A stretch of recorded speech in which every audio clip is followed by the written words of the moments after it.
Matapos nasagutin ni Chloe San Jose ang naging komento ng ama ni Carlos Yulo na si Andrew Yulo ay agad na sumagot si Andrew kay Chloe. Sinabing siya daw ang nag-comment at tumatawag daw umano siya kay Carlos at Chloe upang magkaliwanagan na umano. Ngunit hindi naman daw sinasagot ang kanyang tawag. Dagdag pa ni Andrew Yulo, mag-aantay daw si Andrew ng tawag mula kay Chloe at Carlos para matapos na ang issue nila.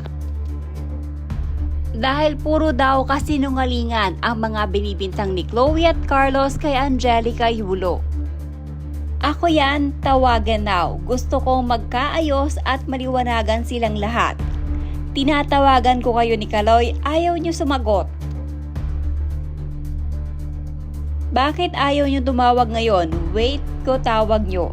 Para malaman na nila na sinabihan ni Kaloy ang nanay niya na magnanakaw. Wait ko tawag niyo. Asa na yung tawag nyo? Yung mga bintang ninyo na nanay ni Kaloy puro kasinungalingan. Dapat maayos na to.